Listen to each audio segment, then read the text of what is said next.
जय श्री कृष्ण दोस्तों, क्या हाल चाल है आपके।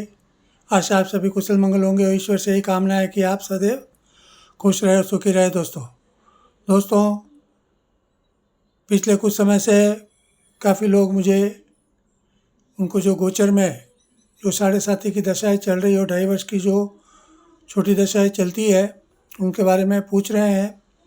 तो जिन जिन राशियों को साढ़े साथी चल रही है या 2.5 वर्ष की जो दशाएं चल रही है तो उनके अलग अलग राशियों के बारे में मैं कुछ वीडियो बनाकर डाल रहा हूँ। तो जैसे कि इसके पहले मैंने मकर और कुंभ राशि वालों के लिए 2 वीडियो डाले हैं। आज मैं ये मीन राशि वालों के लिए डाल रहा हूँ।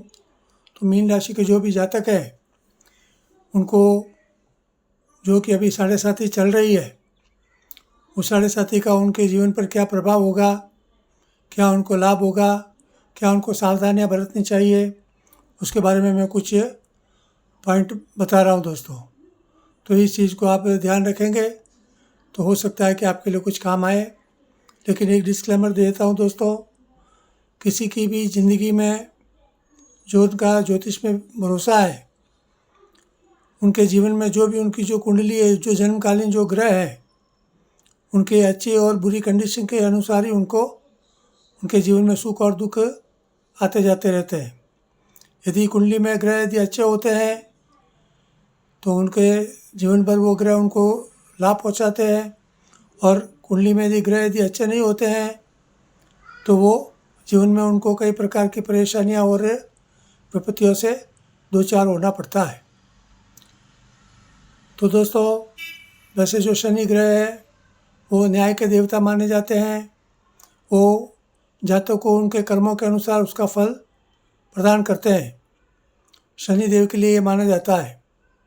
लेकिन कुंडली में यदि शनि आपके अच्छा है, उच्च राशि जो तुला की राशि होती है, तुला राशि में यदि उच्च के होते हैं, स्वग्रही होते हैं, मित्र क्षेत्रीय होते हैं, अच्छे स्थानों में होते हैं, 6, 8, 12 को छोड़कर यदि वो अच्छे स्थान में है या उनकी दृष्टि अच्छे स्थानों पर है तो वो कई प्रकार के लाभ भी पहुंचाते हैं और उन्नति और तरक्की भी करवाते हैं। लेकिन शनि ग्रह यदि कुंडली में अच्छी कंडीशन में नहीं है, अच्छी स्थिति में नहीं है, तो कई प्रकार उनकी जो दशाएं होती है, गोचर दशाएं, विषोत्तरी दशाएं होती है, उनमें व्यक्ति को पराभव भी देखना पड़ता है। मतलब उनकी बना बनाई जो भी ज़िंदगी होती है उसमें दुख और तकलीफ और उनको विपरीत हालातों का सामना करना पड़ता है दोस्तों। तो अब मैं ज़्यादा कुछ नहीं बोलकर सीधे विषय पर आता हूँ। ये जो सामने जो कुंडली है ये मीन राशि की है। ये मीन राशि जिसको इंग्लिश में पीसेस बोलते हैं। अभी यहाँ देखिए जो भी लिखा है उसको ध्यान से देखेंगे तो आपको समझ में आएगी। 29/3/25 को प्रवेश, वैसे तो अभी साढ़े साथी आपको चल रही है, लेकिन 29/3/25 को आपको उसकी जो प्रथम चरण जो होता है, शनि महाराज हमेशा 3 चरण में आते हैं। मतलब जब 3 राशियों में वो भ्रमण करते हैं तो 2.5 वर्ष का एक राशि में वो भ्रमण करते हैं। जैसे अभी वो कुंभ राशि में है तो कुंभ राशि में ये प्रथम चरण 2.5 वर्ष का आपको 29/3/25 को मीन राशि वालों के लिए पूरा हो रहा है। तो ये 2.5 वर्ष अब पूरे हो जाएंगे 29/3/25 को।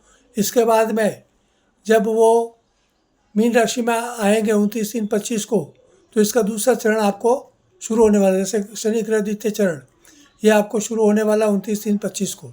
ये 2.5 वर्ष यहाँ पर रहेगा।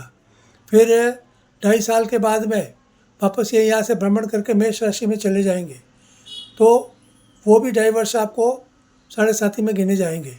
तो पिछली राशि में, खुद की राशि में और अगली राशि में जब तक शनि महाराज भ्रमण करते हैं तब तक वो 7.5 वर्ष की साढ़े साथी मानी जाती है। तो अभी मतलब कुंभ राशि में है तो ये आपको 2.5 वर्ष 29/3/25 को पूरे होंगे। फिर यहाँ पर वापस 29/3/25 से 2.5 वर्ष यहाँ पर रहेंगे। फिर 2.5 वर्ष के बाद में जब वो मेष राशि में चले जाएंगे तो 2.5 वर्ष और ये रहेंगे।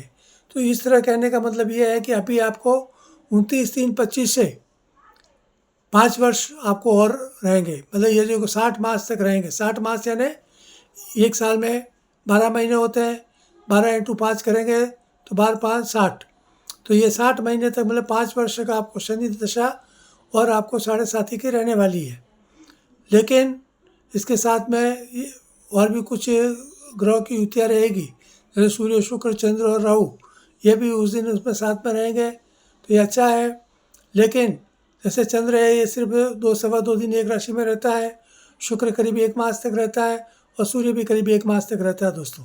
तो ये तो छोटे काल तक रहते हैं और ये शीघ्रतापूर्व परिभ्रमण 12 राशियों में करते हैं। लेकिन राहु 18 महीने तक रहता है एक राशि में। तो अभी आपको ये जैसे यहाँ लिखा देखिए कि राहु 18/5/25 को प्रवेश करेंगे। तो अभी राहु आपकी मीन राशि में ही है अभी, लेकिन ये 18/5/25 तक मीन राशि में है, जो शनि के साथ में रहने वाले हैं। जैसे ये भी देखो यहाँ पे लिखा हो राहु, तो ये 18/5/25 को यहाँ से फिर वापस यहाँ जाएंगे और ये आपकी कुंडली का 12वां स्थान माना जाता है, जो कि हानि व्यय और खर्च का भाव माना जाता है। तो कहने का मतलब ये आपको शनि की 5 वर्ष की जो 7.5 जो चल रही है वो तो 5 वर्ष आपको रहेगी शनि के। इसके साथ में अभी करीब 1 महीना 25 दिन तो राहु इसमें रहेंगे, फिर यहाँ से ये भ्रमण करके कुंभ राशि में ये वक्र गति से चलेंगे, मतलब उल्टी दिशा में चलेंगे और कहते हैं ना वो रियर गियर में, तो ये उल्टी दिशा में चलकर वापस कुंभ राशि में आएंगे और ये आपके राशि का 12वां स्थान माना जाता है।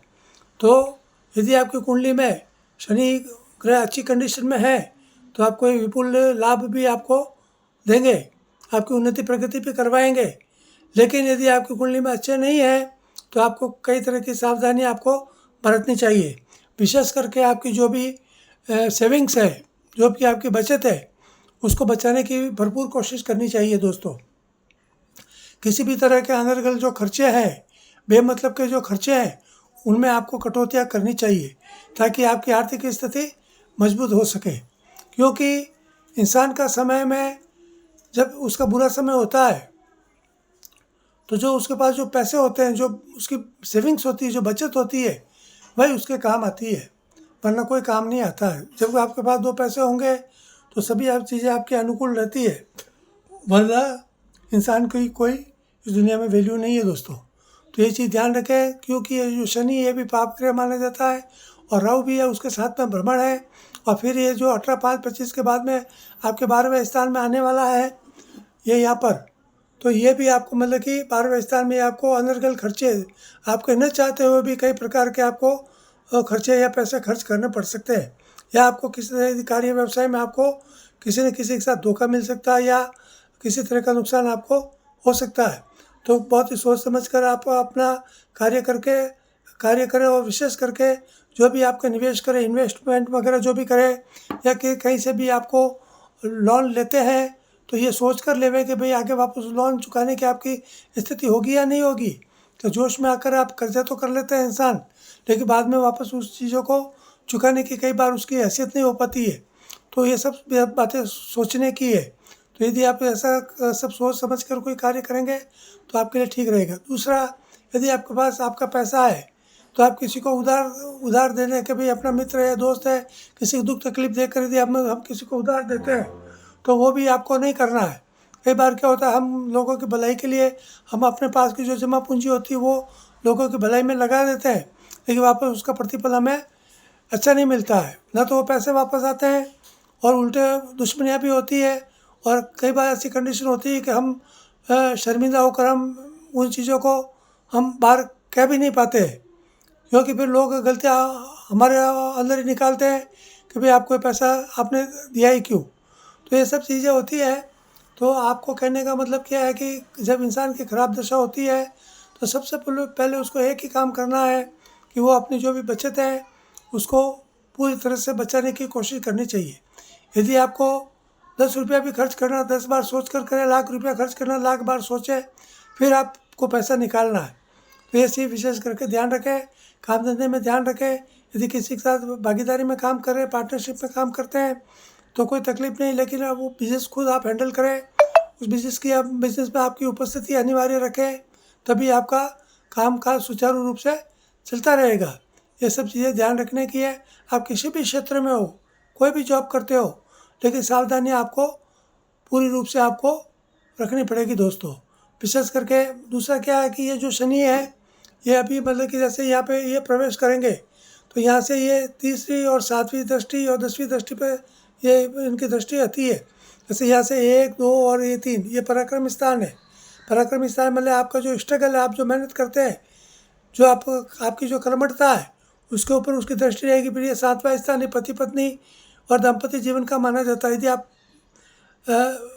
प्रेम में कहीं पड़े हुए हैं या घर परिवार में यदि आपकी पत्नी के साथ में आपके संबंध है तो उसको भी आपको बहुत कुछ संभाल कर रखना है। तो ये विशेष करके ध्यान रखें, कहीं ऐसा ना हो कि शनि और ये राहु की दृष्टि के कारण उसमें भी दुराव खिंचाव आपको महसूस हो सकता है।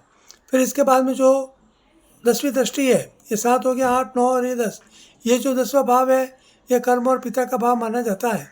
तो ये कर्म और पिता है तो उनके साथ भी किसी तरह के मतभेद नहीं हो, इस बात का विशेष करके ख्याल रखें। क्योंकि शनि ग्रह यदि आपका अच्छा है तो ठीक है, वरना ये पाप ग्रह माना जाता है।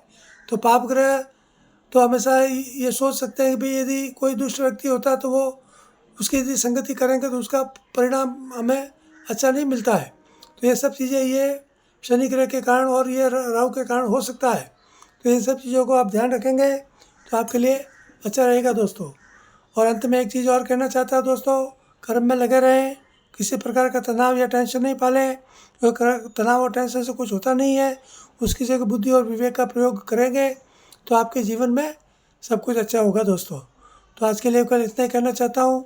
अंत में एक निवेदन है, कृपया मेरे यूट्यूब चैनल को सब्सक्राइब करें, लाइक करें और अपने घर परिवार दोस्तों में इसके बारे में कहें। यदि आपकी कोई भी निजी समस्या हो तो इससे संबंधित मेरे व्हाट्सएप चैनल पर आकर मुझसे संपर्क करें और जब भी मुझे समय मिलेगा मैं आपसे वापस कांटेक्ट करके आपकी जो भी समस्या होगी उस समस्या का समाधान आपको प्रस्तुत करने की कोशिश करूंगा दोस्तों।